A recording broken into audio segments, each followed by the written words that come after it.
ചെമ്പനീർ പൂവിൻ്റെ നാളത്തെ എപ്പിസോഡിൻ്റെ വിശേഷങ്ങളിലോട്ട് എല്ലാവർക്കും സ്വാഗതം. അപ്പോൾ ശ്രുതിയെക്കുറിച്ച് പറയുമ്പോഴേക്കും ശ്രുതി ഭയങ്കര ഇമോഷണൽ ആവുകയാണ്. ശ്രുതിക്ക് ഭയങ്കര സന്തോഷമാവുന്നുണ്ട്. ശ്രുതിയെ കെട്ടിപ്പിടിച്ച് കരയുന്നൊക്കെയുണ്ട്. അപ്പോൾ ഇവരുടെ കഴിയുമ്പോഴേക്കും ഹോസ്റ്റ് വന്ന് കൈയൊക്കെ കെട്ടിട്ട് അടിപൊളിയായിട്ടുണ്ടെന്ന് പറഞ്ഞിട്ട് അവരെ സ്റ്റേജിൽ നിന്ന് മാറ്റുവാണ്. അത് കഴിഞ്ഞിട്ട് പാർട്ട്ണറിനെ കുറിച്ച് പറയാൻ വരുന്നത് നമ്മുടെ വർഷയും ശ്രീകാന്തുമാണ്. ശ്രീകാന്തും വർഷയും പരസ്പരം കൈയൊക്കെ പിടിച്ച് മുഖത്തോട് മുഖം നോക്കി ഇരിക്കുന്നുണ്ട്. ശ്രീകാന്ത് എന്നിട്ട് തുടങ്ങുവാണ് വർഷയെ പറ്റി പറയാൻ. ഇതാണ് വർഷ, എൻ്റെ ഭാര്യ, എൻ്റെ ഫ്രണ്ട്, എൻ്റെ സോൾമേറ്റ്. ഇവള് എനിക്ക് ലൈഫിൽ കിട്ടിയ എൻ്റെ ഏറ്റവും പ്രീഷ്യസ് ഗിഫ്റ്റാണെന്നൊക്കെ പറയുവാണേ. അതുമാത്രമല്ല, ധൈര്യമുള്ള പെണ്ണാണ് എൻ്റെ വർഷ. എനിക്ക് വേണ്ടിയിട്ട് വീട്ടുകാരെ പോലും എതിർത്ത്, ഈ കല്യാണത്തിന് എല്ലാവർക്കും എതിർപ്പായിരുന്നു.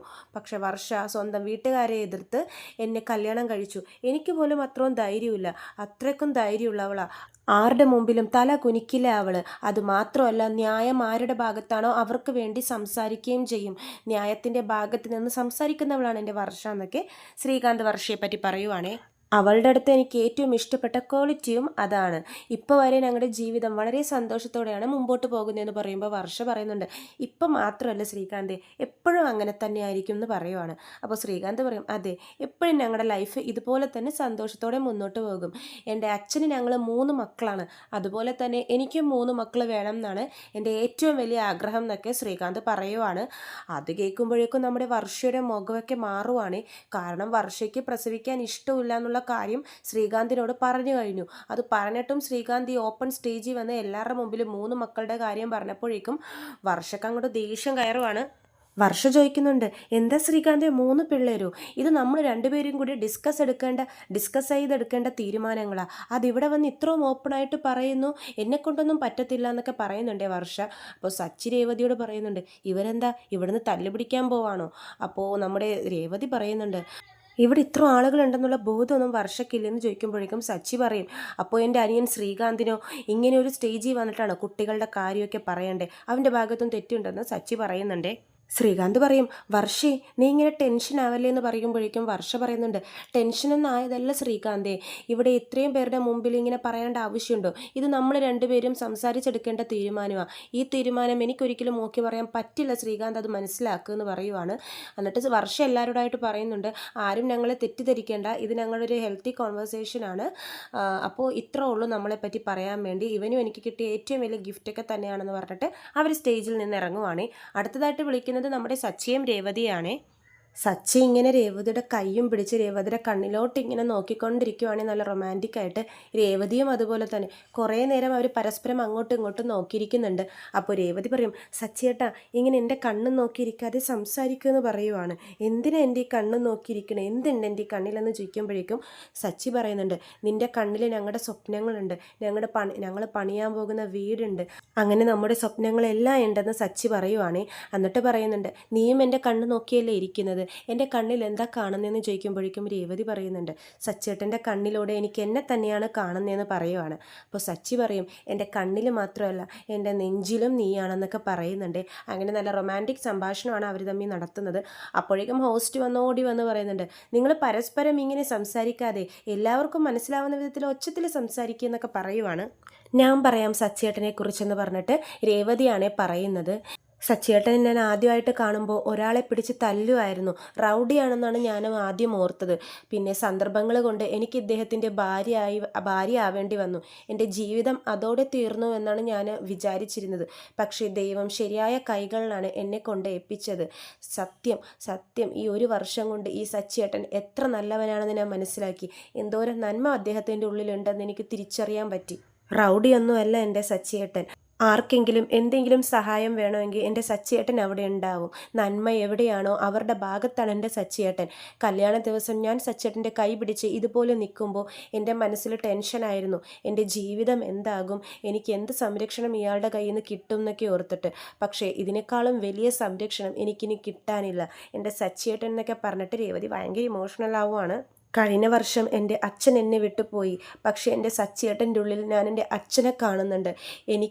അച്ഛൻ തരുന്ന അതേ സംരക്ഷണവും സ്നേഹവും എൻ്റെ സച്ചിയേട്ടനിലൂടെ എനിക്ക് കിട്ടുന്നുണ്ട്. സച്ചിയേട്ടൻ്റെ കരുതലിലൂടെ എനിക്ക് എൻ്റെ അമ്മയുടെ സ്നേഹവും കിട്ടുന്നുണ്ട്.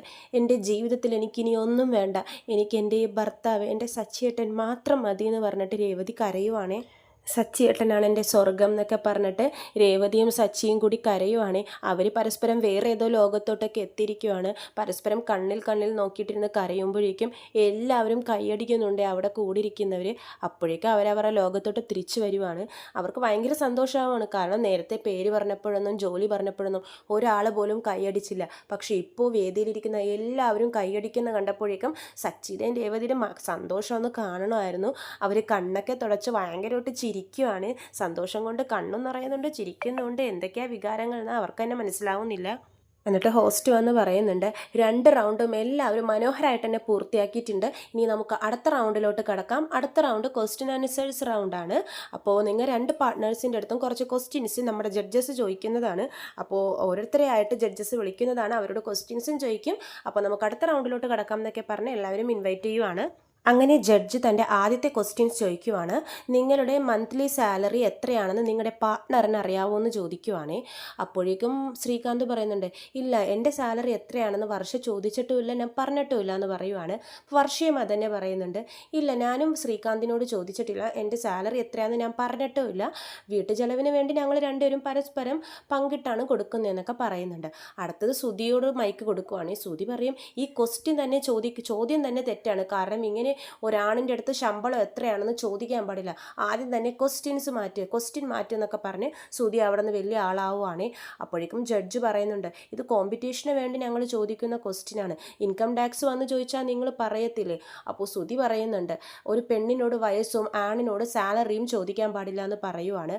അപ്പോൾ ജഡ്ജ് പറയുന്നുണ്ട്, നിങ്ങൾക്ക് താല്പര്യം ഉണ്ടെങ്കിൽ പറഞ്ഞാൽ മതി, ഇതൊരു കോമ്പറ്റീഷന് വേണ്ടി ചോദിച്ചു, അത്രയേ ഉള്ളൂ, നിങ്ങൾ മറുപടി പറഞ്ഞില്ല എന്ന് ഞങ്ങളിവിടെ എഴുതിക്കോളാം എന്ന് പറയുവാണ്.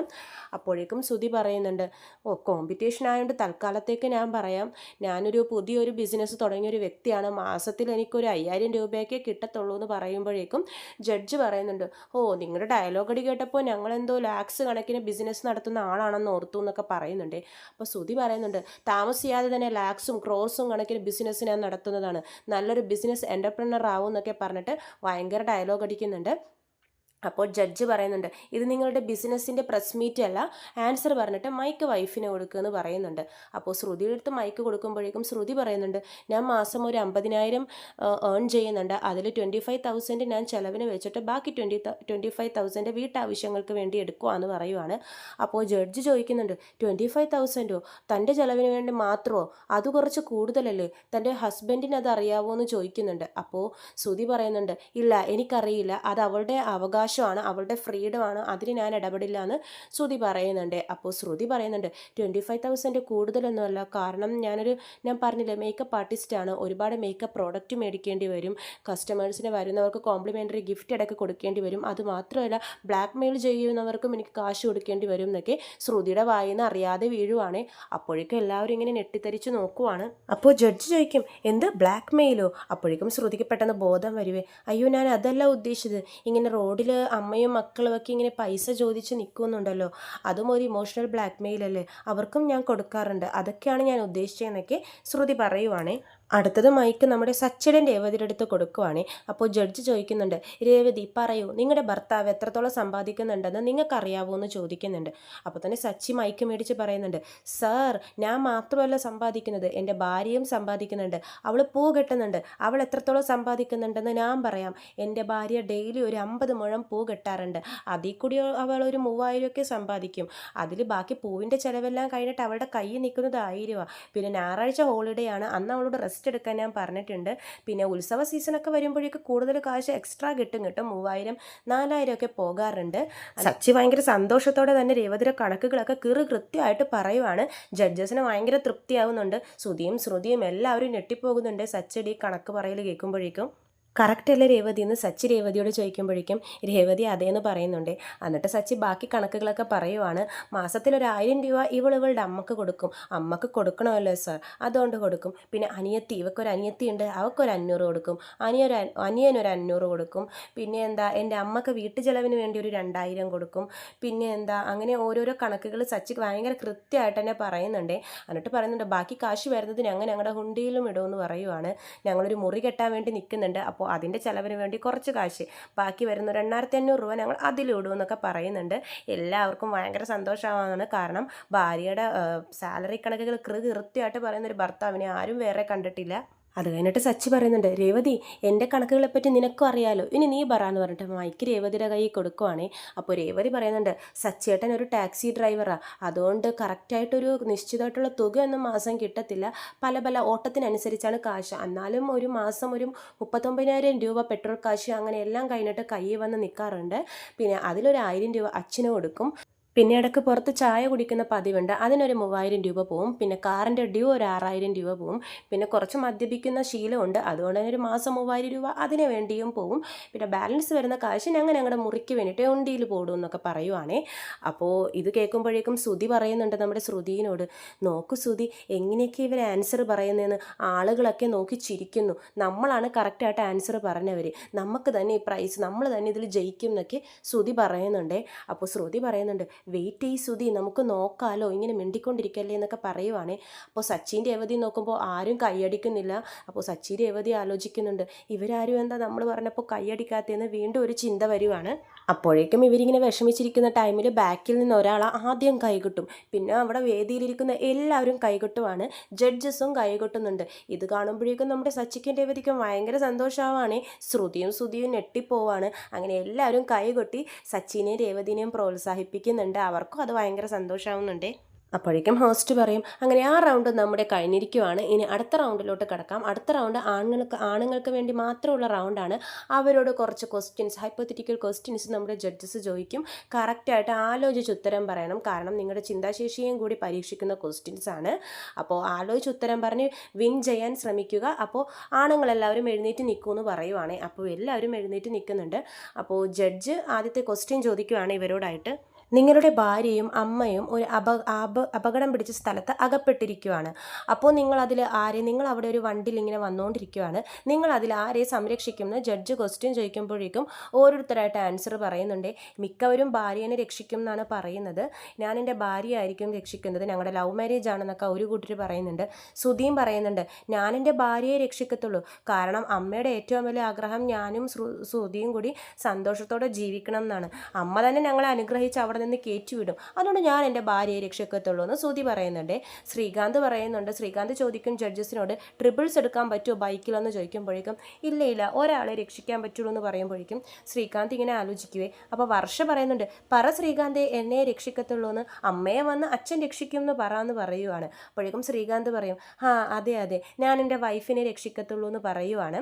അപ്പോഴേക്കും ഹോസ്റ്റ് പറയുന്നുണ്ട്, ഇനി സച്ചിയുടെ ഊഴവാ, സച്ചി പറ ആരെ രക്ഷിക്കും എന്ന് ചോദിക്കുവാണ്. സച്ചി പറയുന്നുണ്ട്, ഇതെന്തൊരു ചോദ്യമാണ്, രണ്ടുപേരും ഒരുപോലെ മുഖ്യമുള്ളവരല്ലേ, രണ്ടുപേരെ രക്ഷിക്കാൻ പറ്റില്ലെന്ന് ചോദിക്കുമ്പോഴേക്കും ജഡ്ജ് പറയും, ഇല്ല ഒരാളെ രക്ഷിക്കാൻ പറ്റത്തുള്ളൂ എന്ന് പറയുമ്പോഴേക്കും സച്ചി പറയുന്നുണ്ട്, ഞാൻ വണ്ടി രേവതിയുടെ കയ്യിൽ കൊടുത്തിട്ട് ഞാൻ എൻ്റെ അമ്മയെ രക്ഷിച്ചുകൊണ്ട് പോകും എന്ന് പറയുവാണ്. എൻ്റെ ഭാര്യയ്ക്ക് നല്ലോണം വണ്ടി ഓടിക്കാൻ അറിയാം, ലൈഫിൽ ഭാര്യ വന്നതിന് ശേഷം അമ്മയെ മറക്കാൻ പാടില്ലല്ലോ, അതുകൊണ്ട് അമ്മയെ തന്നെ ഞാൻ രക്ഷിക്കത്തുള്ളൂ, രേവതി എനിക്ക് വേണ്ടി തിരിച്ചു വരും, അതെനിക്ക് ഉറപ്പാണ്, ഞാൻ എൻ്റെ അമ്മയെ രക്ഷിക്കത്തുള്ളൂ എന്ന് സച്ചി പറയുവാണേ. അപ്പോഴേക്കും എല്ലാവരും അവിടെ നിന്ന് കൈകൊട്ടുവാണ്. സച്ചിക്ക് വീണ്ടും സന്തോഷമാവുന്നുണ്ട്. സച്ചിയുടെ ആൻസർ എല്ലാവർക്കും തൃപ്തിപ്പെടുത്തുന്ന വിധത്തിലായിരുന്നു. ഇത്രയും കാണിച്ചുകൊണ്ടാണ് നാളത്തെ എപ്പിസോഡ് അവസാനിക്കുന്നത്. ചെമ്പനീർപ്പൂവിൻ്റെ കൂടുതൽ വിശേഷങ്ങൾ ഞാൻ എൻ്റെ ചാനലിലൂടെ അപ്ലോഡ് ചെയ്യുന്നതാണ്. ചാനൽ സബ്സ്ക്രൈബ് ചെയ്യാത്തവരുണ്ടെങ്കിൽ സബ്സ്ക്രൈബ് ചെയ്യണം. വീഡിയോ ഇഷ്ടമായെങ്കിൽ ലൈക്ക് ചെയ്യാനും മറക്കരുതേ. എല്ലാവർക്കും നന്ദി.